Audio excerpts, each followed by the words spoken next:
예수님은 하나님의 뜻을 행하는 삶을 제자들과의 동행을 통해서, 제자들과 삶을 같이 함을 통하여서 가르쳐 주셨어요.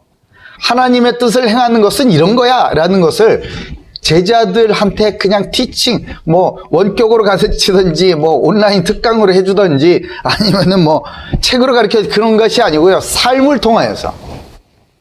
요즘 말로 대면해서. 예? 같이 사셨단 말이에요. 3년을. 그렇게 가르쳐 주셨습니다. 예수님은 구약 성경을 쫙 펼쳐놓고 성경 공부해가지고 가르쳐 주신 게 아니다, 이 말이에요. 오직 성령께서 역사하시는 가운데 예수님께서 제자들과 동거하심으로 말씀을 주시고 그 말씀을 보여주시고 또한 경험하게 하심으로 제자들이 하나님의 나라의 놀라운 일들을 알아듣도록 이렇게 변화시켜 가셨습니다. 예수님께서 세우신 제자들과 함께 동거하시면서 하나님의 뜻을 행하는 삶을 보여주심으로 가르쳐 주셨다는 것을 오늘 본문을 통해 잘 알 수 있겠어요. 자, 근데 하나님의 뜻을 행하는 이 삶이요, 세상에서 그냥 부드럽게 환영받는 것만은 아닌 것 같습니다. 어떤 일이 있었을까요? 첫 번째, 세상에 오해를 받아요. 20절에서 22절 볼까요? 20절, 22절. 자, 읽습니다. 시작. 집에 들어가시니 무리가 다시 모임으로 식사할 겨를도 없느니라. 예수의 친족들이 듣고 그를 붙들러 나오니 이는 그가 미쳤다 하밀라라. 예루살렘에서 내려온 서기관들은 그가 바알세불이 집혔다 하며 또 귀신의 왕을 힘입어 귀신을 쫓아낸다 하니. 참 고통받는 사람들을 위해서 예수님은 열심히 일하셨습니다. 얼마나? 식사할 겨를도 없이. 예수님은 정말 자기 일을 열심히 하시는 분이셨어요. 예수님을 믿고 구원받은 하나님의 자녀들, 자기의 맡은 일을 열심히 하시기 바랍니다. 학생은 공부 열심히 하는 거야. 회사에서 직장 다니는 직장인이에요. 직장에서 열심히 일하십시오.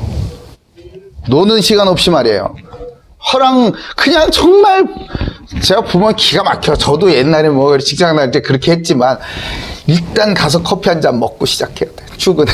화장실 한번 갔다 와야 되고, 커피, 담배 펴야 되고, 예? 그 시간 다 모아보세요.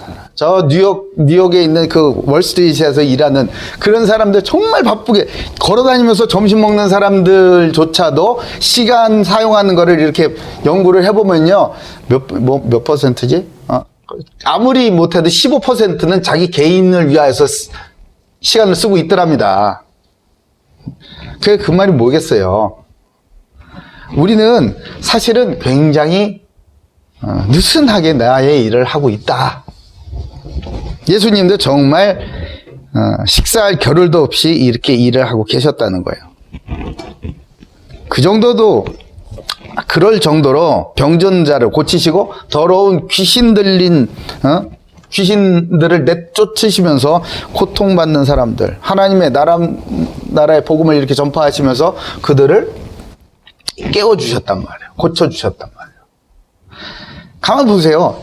이 예수님께서 열심히 밥도 안 먹고 열심히 하는 일이 자기 자신을 위해서 하는 일이 단 한 가지라도 있었는가?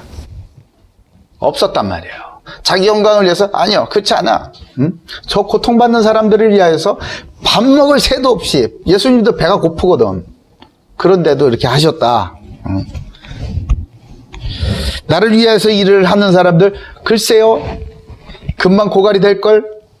내가 아니라 생명을 살리기 위해서 주님의 말씀을 따라서 내게 맡기신 사명을 위하여서 열심히 일하는 사람들, 지치지 않을걸요?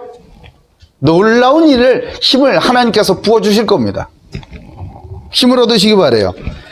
그럼에도 예수님을 가장 잘 아는 제일 가까운 친족들이라는 사람들이 예수님을 미쳤다고 그러는 거야. 미쳤다고. 왜 미쳤다고 그래요? 사람을 막 고쳐주고, 병든 자를 낫게 해주고, 이러니까. 미쳤다고 그래요, 미쳤다고. 그리고 성경을 잘 아는 이 바리새인들, 아니 성경을 잘 알면 예수님이 그리스도인 거 알아야 될 거 아니에요. 근데 성경을 잘 아는 바리새인들 중에 특히 이 권력을 가진 출세한 사람들, 높은 사람들, 이 서기관들은 뭐라 그래요? 야, 저거는 귀신 들린 정도가 아니라 바알세불한테 완전 잡혔다. 바알세불이 뭐냐면은 파리의 왕, 파리 때의 왕이란 뜻이에요. 옛날에 이제 유대인들이 하나님 앞에 이제 제물을 딱 올려놓으면은 자꾸 파리가 꼬이는 거야, 이게. 더럽게 만들어. 거룩하고 이 신성하고 깨끗한 가장 좋은 예물을 하나님 앞에 딱 제물 드렸는데 파리떼가 막 와서 앉아. 그 더러워지잖아요. 근데 그 파리떼의 왕이 바알세불. 그런 더러운 파리떼의 왕한테 잡혔다. 귀신 들었다. 이렇게 얘기를 한 거예요. 기가 막히지. 기가 막혀. 아니 어떻게 무식해도 이렇게 무식할 수가 있어요? 배웠다는 사람들이. 또 귀신의 왕을 힘입어서 귀신을 쫓아낸다고 얘기를 했습니다. 다시 말해서 큰 귀신 든 자라는 거예요. 큰 귀신 든 사람. 우리나라 여기 뭐 굿당 같은 데 보면은 있잖아요. 양평 가다 보면 거긴 도깨비궁 이런 것도 있어. 나중에 견학 한번 가자. 어떻게 이럴 수가 있느냐 말이야. 근데 조금만 생각해 보면은 아, 저 사람들 그럴 수밖에 없어 라고 이해할 수 있어요. 왜요? 이 세상은 빛이 전혀 없는 어둠이기 때문에 그렇습니다. 예수님께서 이 땅에 오실 때에 환한 빛으로 빛 가운데로 오셨습니까? 아니요. 새까만 어둠 가운데로 오셨어요. 빛이 어둠에 빛이 돼 어둠이 깨닫지 못하더라. 빛이 어디에 필요해야 합니까? 예, 어둠에 필요한 겁니다. 어둠을 물리치고 어둠을 밝히기 위해서 필요한 거예요. 또한 더러운 가운데에 임하셨어요. 더러운 가운데. 예수님께서 이 땅에 오실 때에 이 땅은 어땠습니까? 거룩했습니까? 아니면 죄악으로 뒤덮였습니까? 죄악으로 완전히 뒤덮인 더러운 땅이었습니다. 그런 가운데서 가장 더러운 곳에 짐승들의 말구유, 말밥통, 짐승의 밥통으로 오셨어요. 네? 가장 더러운 곳. 우리 스가랴에서 읽었죠? 보면 9장 11절 있어요. 9장, 아니, 에스라에 보면 전에 주께서 주의 종 선지자들에게 명령하여 이르시되 너희가 가서 얻으려 하는 땅은 더러운 땅이니. 에이? 잘못 들은 거 아니야? 에? 너희가 가서 얻으려 하는 땅은 더러운 땅이랍니다. 여기서 말씀하신 그 땅은 뭐예요? 가나안 땅. 우리가 알고 있기를 젖과 꿀이 흐르는 땅으로 알고 있는데 더러운 땅이라니요. 젖과 꿀이 흐르는 것 같죠? 근데 그 실체는 더러운 땅입니다. 너희들이 그 더러운 땅에 가서 하나님의 백성, 이 제사장 된 하나님의 이스라엘이 가서 족속이 가가지고 그것을 젖과 꿀이 흐르는 땅으로 변화시키는 거예요. 우리 그리스도인들의 사명이 뭐다?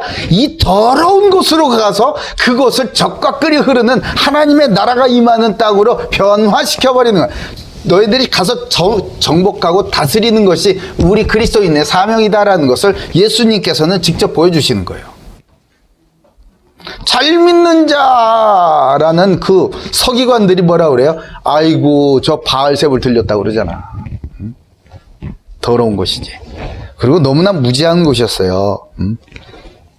몰라도 어떻게 몰라. 제일 모르는 사람 누구라고? 친척.